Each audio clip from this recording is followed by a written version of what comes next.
we sail a little bit high.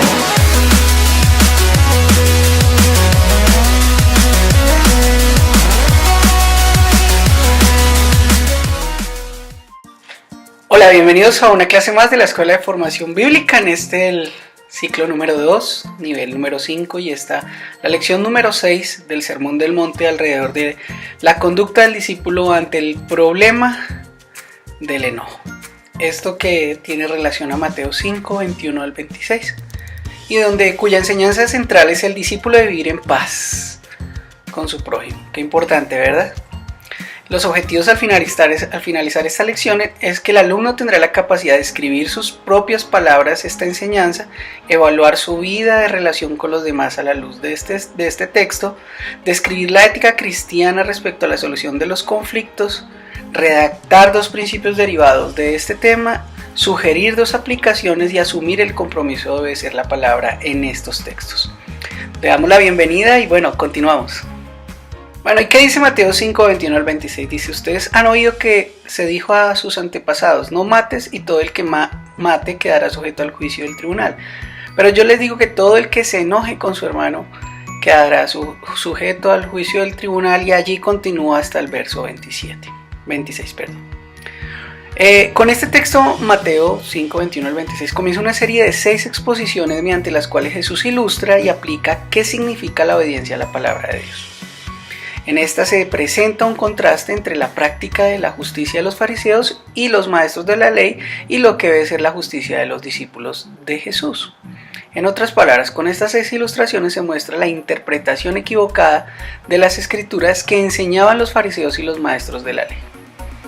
A la vez, se muestra la correcta interpretación y exigencia de Jesús que presenta a sus discípulos. En estos ejemplos, Jesús muestra su visión acerca de la convivencia social que debe reinar en una comunidad donde están sus discípulos. En ese sentido, Jesús da respuesta a una serie de problemas personales y sociales tales como el enojo contra el hermano, la codicia o deseo de apropiarse de lo que no le pertenece, la amenaza a la estabilidad matrimonial reflejada en el divorcio, el engaño y la mentira, la venganza o represalias ante quienes hacen el mal, y el amor a los enemigos, que exige una actitud madura por parte de los discípulos de Jesús. Al observar detenidamente este texto de Mateo 5 del 21 al 26, se nota que aunque los versos 21 y 22 plantean 2 asuntos, estos pueden trabajarse como un solo tema, pues tiene que ver con las consecuencias de la desobediencia a los mandatos de Dios. Por otra parte, las 2 ilustraciones del 23-26 apuntan hacia ámbitos diferentes, de modo que deben considerarse como 2 asuntos. En resumen, puede decirse que hay 3 cosas importantes que se presentan en este texto. La primera se refiere a las consecuencias de desobedecer la palabra, 21-22. La segunda se refiere a la relación del discípulo con Dios de una manera transparente, 23 y 24. Y la tercera se refiere a la relación de paz y armonía entre los hermanos en la vida diaria, 25 y 26. El clímax de las 6 ilustraciones está en el verso 48, como lo dijimos en la clase pasada. Por tanto, sean ustedes perfectos, así como su Padre Celestial es perfecto. Tremendo reto, ¿verdad? Continuamos. Bueno, ¿y cuál es el contexto de Mateo 5, 21, 26? Este texto corresponde a la segunda sección del discurso de Jesús, como ya lo habíamos dicho en clase.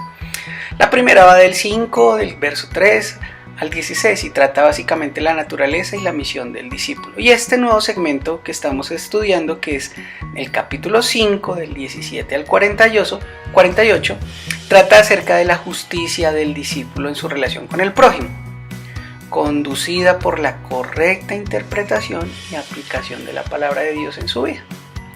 El párrafo 5, 21 al 26, que es el que nos estamos estudiando, da inicio a 6 ilustraciones que Jesús presenta referentes a la obediencia a la palabra de Dios, para la cual presenta su interpretación en contraposición a lo que decían los fariseos y los maestros de la ley, que lo fundamentaban todo en su tradición. Bueno, ¿cómo les ha parecido? ¿Vamos bien? Continuamos. Bueno, ¿y cómo está estructurado el texto de Mateo 5, 21 a 26? Según la Nueva Versión Internacional, los versículos del 5, 21 al 26 hay 3 breves párrafos. Sin embargo, todo el texto es un conjunto desarrollando un solo pensamiento, de modo que en realidad puede decirse que hay un solo párrafo. El texto de la Nueva Versión Internacional está redactado en 9 oraciones, pero parece más clara en la Reina Valera, que tiene solo 6. Las afirmaciones son las siguientes. Vamos a leer las 8 afirmaciones alrededor de eso. La tradición ha dicho que si una persona mata a otra, queda sujeta al juicio del tribunal. Eso está en el verso 21. Segundo, Cristo dice que si una persona se enoja con su hermano, esa actitud merece juicio del tribunal. Verso 22. Si una persona insulta a su hermano, también merece juicio. 22b. Cuarto, si una persona desprecia, maldice al hermano, también está sujeto al juicio. Eso está en el 22c. Quinto, antes de presentar ofrendas a Dios, el discípulo debe ponerse en paz con su hermano, como dice el verso 23-24. Sexto, frente a un conflicto es mejor llegar a un acuerdo entre las partes, como dice el 25a. Es mejor arreglar los conflictos de mutuo acuerdo antes de entrar en procesos legales. Esto dice el 25e en esta parte séptima. Y octavo, si una persona la sentencian en un tribunal como culpable de una acusación, tendrá que pagar por ello, como dice el verso 26.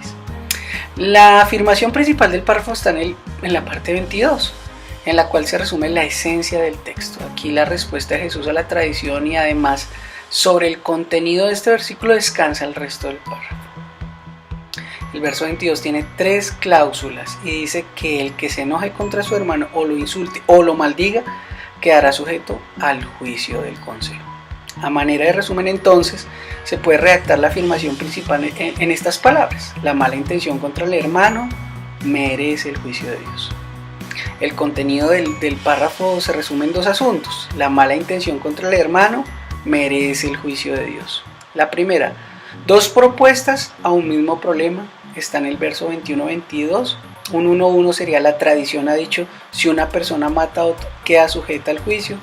1.2, Jesús dice que la mala intención contra su hermano merece el juicio de Dios, verso 22. Y número 2, 2 ilustraciones que apoyan la propuesta de Jesús, que están en el verso 23 y 26. La presentación de la ofrenda, que es interrumpida, y la amenaza a las buenas relaciones por causa de la denuncia legal, como un 2.2. La Biblia de Jerusalén redacta el texto en un solo párrafo. La Nueva Versión presenta 2 oraciones en estos versículos 23, 24 y 24b. En verdad, la primera de estas no tiene mucho sentido sin la segunda, por lo tanto me parece mejor unirlas para expresar una sola afirmación. 2 oraciones tendrían sentido si se leen con la presente versión de Dios habla hoy. En el verso 23 se presenta como una conclusión, de modo que bien pudiera pensarse que esta es la afirmación principal del párrafo, pero no es así, porque el contenido de los versos 23 y 24 son una ilustración de una persona culpable o merecedora del juicio, según lo que dice Jesús. Al observar detenidamente este texto se nota que aunque en el verso 21 y 22 plantean 2 asuntos, estos pueden tratarse bajo un solo tema, pues tienen que ver con la consecuencia de la desobediencia a los mandamientos de Dios, como dice el verso 21 y 22. Por otra parte, las 2 ilustraciones del verso 23 y 26 apuntan hacia ámbitos diferentes, de modo que deben considerarse como 2 asuntos. Así que, aunque el bosquejo refleja 2 puntos principales, hay 3 cosas importantes que reflejan el texto. ¿Cómo vamos? ¿Bien? Continuamos. Bueno, y los asuntos básicos que presenta Mateo 5, 21-26. Hay básicamente 3 conceptos que se presentan en este texto. En el texto presenta el asunto referente a las consecuencias de desobedecer la palabra de Dios, 21 y 22. Se presenta un ejemplo específico de la desobediencia que es no mates, que había sido mal interpretado por los maestros de la ley. Jesús expone el verdadero significado y hace vulnerable a cualquier persona que quiera quebrantar este mandamiento. 2. Otro concepto que se presenta en el texto tiene que ver con la relación transparente del discípulo con Dios. Versos 23 y 24. Mediante un caso hipotético, Jesús llama la atención de sus oyentes para advertirles que la buena relación con Dios exige una buena relación con el prójimo. 3. Otro concepto que se presenta en el texto tiene que ver con la relación transparente del discípulo con Dios. Mediante un caso hipotético, Jesús llama la atención de sus oyentes para advertirles que la buena relación con Dios exige también buena relación con el prójimo. Continuamos. Bueno, y miremos un poquitico de cómo se desarrollan los conceptos dentro de este texto. Ya se ha concluido que la afirmación principal está en el verso 22 y que se presenta a Jesús con una interpretación tradicional en contra de lo que se había establecido por la ley, y da un comentario y es no mates. También se ha concluido que la afirmación puede expresarse de esta manera: la mala intención contra el hermano merece el juicio de Dios. Es necesario mirar un poquitito del argumento. Lo primero que se plantea en el texto es el problema de la consecuencia de desobedecer la palabra de Dios, como ya lo habíamos dicho en el verso 21-22, y se coloca bajo una situación específica y radical, que es no matar. Por una parte está la concepción tradicional, que se refleja la implicación simplista de la ley, y por otra la consecuencia de lo que se interpreta en la ley a plenitud, que concluye con que el que se enoja mata, lo insulte o lo maldiga, así mismo lo hace. Según el pensamiento de Jesús, entonces el pensamiento tiene que ver no solo con matar el cuerpo físico, sino con el hecho de matar la relación entre las personas. Qué profundo, ¿verdad? En el primer caso, el juicio del tribunal se fundamenta en el hecho material, matar. En el segundo, el juicio se fundamenta tanto en pensamientos, enojo, como en palabras, insultar y pronunciar palabras de maldición en contra del hermano. Se nota una progresión de mala intención, de mala relación con el prójimo, que se condena por Jesús. En su respuesta, Jesús se refiere al hecho de enojarse, insultar y maldecir. Cualquiera que hace estas cosas es merecedor del juicio, como el que mata a otra persona. En cierto modo, Jesús dice que puede haber un homicidio psíquico y no solo físico. En este sentido, cuando Jesús habla aquí del enojo, no se está refiriendo a esos detalles momentáneos de rabia que son comunes a todo ser humano en un momento determinado, sino más bien al enojo prolongado que cultiva malas intenciones contra otra persona. En este sentido, puede decirse que el enojo mata las buenas relaciones. Pero Jesús habla no solo de enojarse, sino de insultar al hermano. Esto pasa ya que en los pensamientos pasa de los pensamientos a las palabras de desprecio pronunciadas contra el hermano, de tal manera que cae en el terreno de la ofensa. El texto no indica el por qué la persona pronuncia palabras de desprecio hacia su hermano, pero pudiera ser que haya aquí un reflejo del orgullo, sentimiento de superioridad del que desprecia, o sea, del que insulta a su hermano. Parece que se trata de un insulto respecto a la capacidad mental del hermano. En todo caso, el que actúa así es merecedor de juicio. En su respuesta, Jesús usa otra expresión que agudiza el problema del enojo y del desprecio contra el hermano. Ahora el enfoque parece estar en lo moral y no tanto en lo intelectual de la otra persona, así que pudiera haber aquí un desprecio más profundo. En la nueva versión internacional se traduce la expresión cualquiera que lo maldiga, de modo que se trata aún de algo más de desprecio y constituye una acusación condenatoria que apunta a la moral de la persona. Ninguna persona está autorizada para destruir la moral de otro. Por tanto, quien así actúa también es merecedor del castigo, pues mata no solo las buenas relaciones, sino también la buena imagen de los demás. El segundo asunto que se observa en el análisis del texto es la relación de la comunión del discípulo con Dios, ya que debe ser transparente. Esto se observa en la primera ilustración que Jesús presenta en el verso 23 y 24. Tanto en esta ilustración como en los próximos versículos está de por medio el asunto de que alguno tenga queja contra otro, lo cual lo hace merecedor del juicio. También esta presenta la actitud humilde que debe asumir el discípulo ante quienes lo hacen en una situación adversa. Hay una duda que debe ser saldada a tiempo. En este caso parece que se trata de una deuda moral. Hay un pecado de por medio, de modo que es necesaria la conciliación con el hermano para continuar con la adoración a Dios. Bien puede decirse que la restauración de las buenas relaciones en la familia de Dios tienen prioridad sobre las prácticas del culto. Así que no podemos decir que estamos en buena relación con Dios si las relaciones de comunión con nuestros hermanos están desquebrajadas.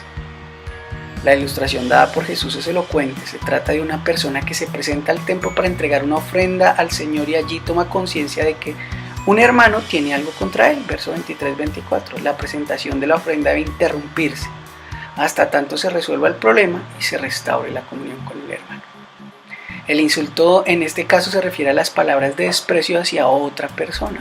Por supuesto, hay muchas maneras de despreciar a otros. Puede ser por pronunciar improperios contra ellos o sencillamente por ignorarlos. Pero de todos modos es desprecio y esto es condenable. El término usado en la nueva versión internacional traduce insulte. Pudiera traducirse como imbécil, estúpido, cabeza hueca, pues como queramos. como lo traducen algunas versiones. El texto no dice de qué se trata precisamente el problema. Tal vez se trate de una deuda emocional o simplemente una ofensa o alguna enemistad. El caso es que ese problema tiene en agonía las relaciones personales. Entre esos dos hermanos son culpables de quebrantar el mandamiento, que es no matar. Jesús dice que para presentar ofrendas a Dios es necesario estar en paz con los hermanos. En otras palabras, las relaciones personales deben estar vivas. Por eso, si estando en el altar te acuerdas de tu hermano, que tu hermano tiene algo contra ti, deja la ofrenda delante del altar, anda y reconcíliate con tu hermano y entonces regresa a presentar tu ofrenda al Señor. Está implícito que mientras no ocurra la reconciliación con el hermano, el que ofrece la ofrenda es merecedor del juicio. Y el tercer asunto que se observa se refiere a las relaciones de paz y armonía entre los hermanos en la vida diaria, 25-26. En este caso, como en el anterior, se plantea el asunto de la actitud humilde que debe asumir el discípulo ante quienes lo adversan. Aparentemente aquí hay una deuda y esta debe ser saldada a tiempo antes de caer en manos de los tribunales. Así que también aquí es necesaria la conciliación. De lo contrario, el juicio está adelante. La ilustración se refiere a la persona que tal vez por su irresponsabilidad y sus malas acciones está propensa a ser presentada ante los tribunales por parte del agraviado, como lo dice el verso 25-26. Las ofensas deben ser aclaradas, confesadas y perdonadas. En este caso, Jesús recomienda que se negocie algún acuerdo a tiempo, porque una vez dada la sentencia del tribunal no hay vuelta atrás. El culpable será sentenciado y tiene que pagarlo. Así que en estos versículos también se plantea el problema del juicio, pero ahora desde la perspectiva del adversario. Jesús dice que se debe buscar respuesta a tiempo a este problema y la mejor respuesta siempre será la reconciliación. Tremendo, ¿no? La lección es clara, los problemas se deben resolver a tiempo. Continuamos. Bueno, 3 principios que se derivan del Mateo 5, 21 al 26. La primera, la mala intención contra un hermano es desobediencia a la palabra de Dios. Ya Jesús ha dicho que la desobediencia a su palabra tiene consecuencias lamentables. No importa si se trata de una acción física o si se trata de una sola mala intención contra el hermano, en ambos casos hay desobediencia. Y hay desobediencia a la palabra de Dios. Tampoco importa si se trata de grandes cosas o pequeñas cosas. Las cosas aparentemente pequeñas pueden hacer grandes daños. Lo que puede parecer insignificante para una persona, para otra puede significar algo grande. Así que es merecedor de juicio no solo el que literalmente mata a otra persona, sino que el que guarda enojo contra otra persona y el que usa expresiones de desprecio contra ella también es merecedor de juicio.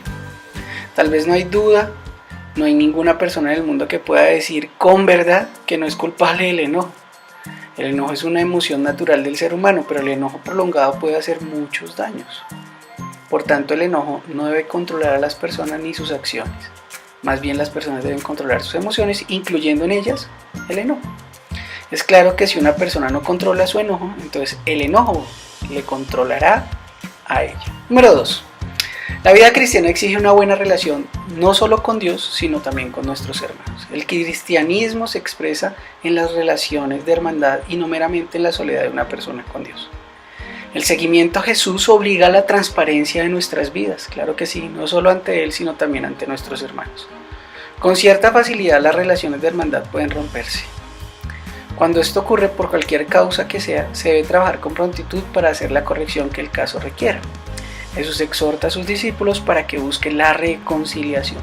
Por supuesto, esto exige humildad de cada uno para admitir su responsabilidad en el conflicto.